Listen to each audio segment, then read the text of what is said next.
Yeah. Yeah. How do you even Like stay 1 busy? gil or 1500, either way, you're not gonna get a lot of money. But Yeah, it seems kind of like a bad business strategy. And in a remote island, I mean, how do they even get visitors? You know? Yeah. It's got like chimeras and giant monsters and you wonder how do merchants even get past those monsters before even getting to Tamasa, you know? Yeah. My favorite inn was in Final Fantasy II, where they charge based on your HP and MP, but this can be totally abused because they charge less for your MP than HP, so you can just cure up your characters and just pay less. It's great. It's just one of the many things that is broken about Final Fantasy II. My favorite is the one at Vector later in the game.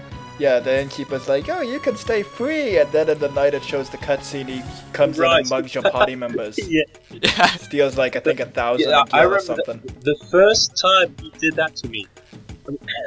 That was pretty unexpected. And I think he steals like 10,000 gil or something like that. Yeah, he steals it's a a lot. ridiculous amount he steals. Yeah, like, Yeah. I saw you, I want get, go to the think counter, like an punch idiot. him out, get your money back. Yeah. I just love these scenes in the battle screen. I just wish Yeah. they were in other games besides this one. Like, they didn't do this in any other game. Yeah.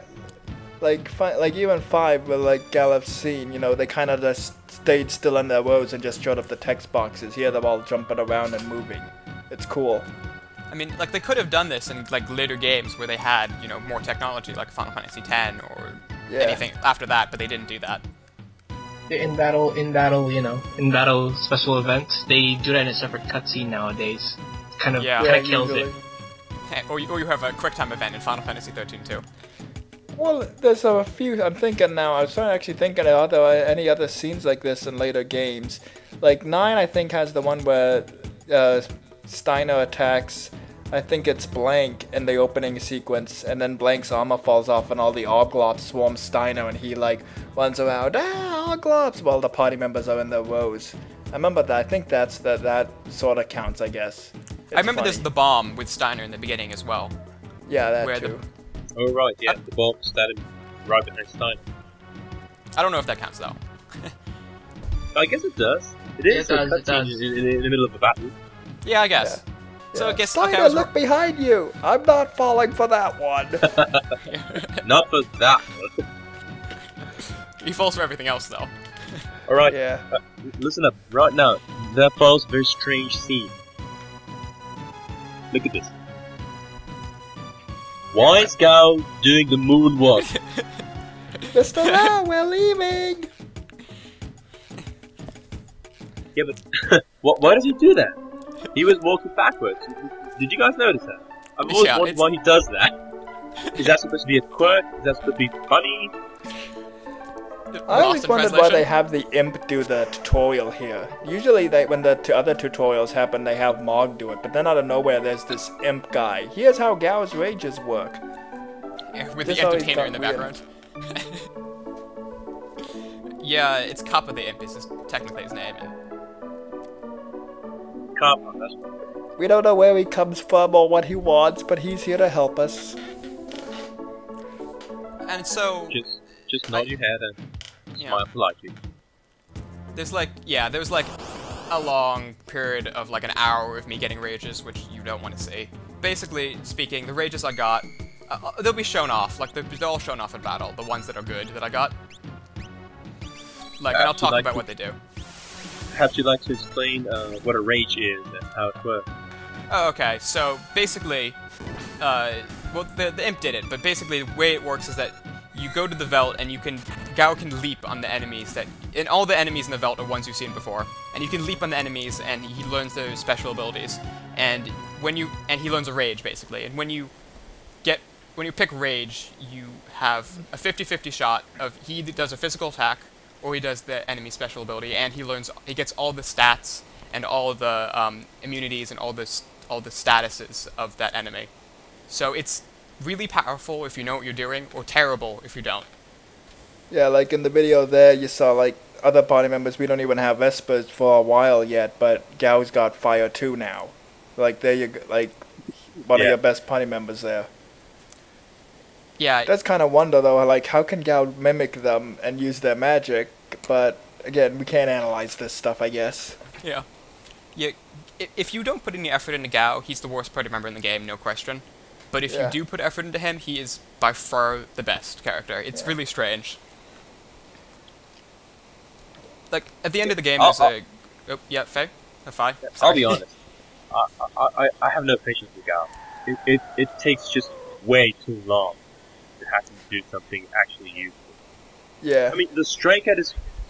That was pretty easy to get, the strike at range. But everything after it just takes too long. You have to spend like an hour. You gotta keep in mind all the rages, what they do. Exactly. Yeah. And there's a lot of rages. There's like, what, 100? 200? Something 200. like that. There's like 200. There's one for pretty much every enemy in the game and like 3 bosses. And this, like, the game came out before the days of the internet. You know, you didn't have a guide or an online list. You had to remember what each rage did. Like, no one could do that. Yeah.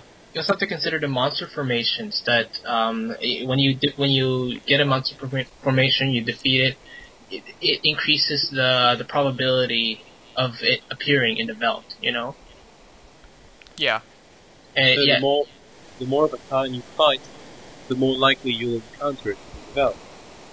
Oh, I didn't know that. Yeah, me neither. Actually, no, it's the other way around. You defeat a monster formation, it appears in a list of monster formations that you've already encountered, and in the belt, you know, it picks a random one in that list, and as it increases it actually, yeah, I don't know how to explain it. Increase or decrease probability. Well, I don't know. I'll be right back in a sec, dudes. All right, Complicated technical stuff. all right. So here's another question. Yeah. How are they using a single helmet for all 3 guys? Yeah, that doesn't make any sense. Yeah. I assume it was big enough to fit the 3 of them, but if they can stand apart from each other, yeah, that is kind of questionable. Yeah. Here's Gao's best rage in the first half of the game, by the way. Or at least it's this rage is amazing. It's basically a hit all fire, like a fire 2.5 basically. Yeah, and it's like what 20 levels above the things you'd be fighting at this stage. Yeah. It's amazing, and it's... Oh, by the way, you should go right if you want an X potion. I went the wrong way here, but it's just an X potion, so it doesn't really mean that much. I'm back. Alright. Did you flush? Oh yes, the waterway. You just missed Gao doing one of his rages, that's all. It wasn't that interesting. You notice just now that when he got a rage, he actually has his own. He has his own weapon or something.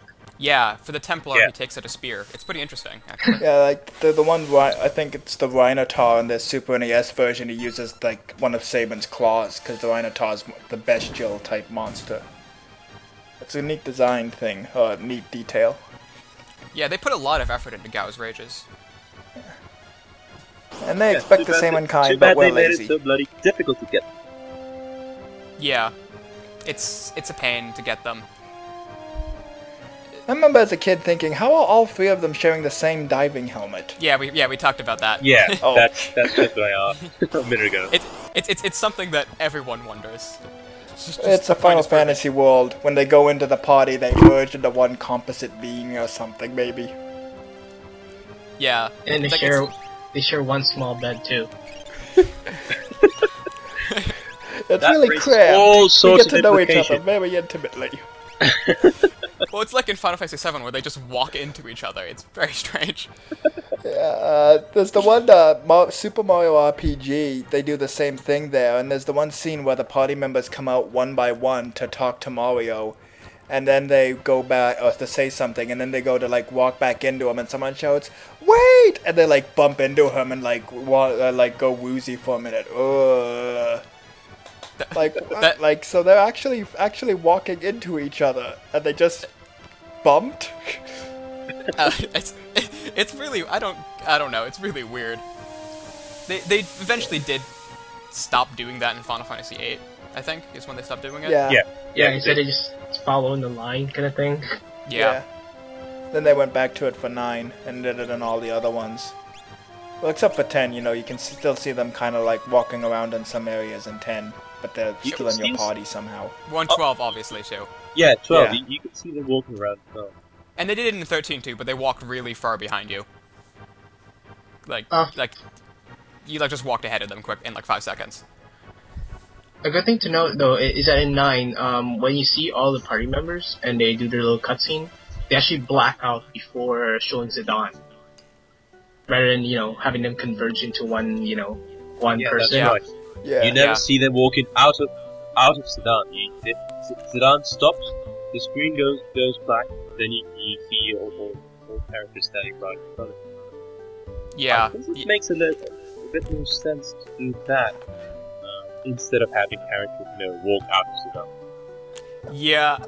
Yeah, I don't know why they kept that in Final Fantasy VII, but Final Fantasy VII was a little like transition game in a sense. Skate, I think it was at the last part, so you didn't cover it. Did you get the other Green Beret in the Imperial camp?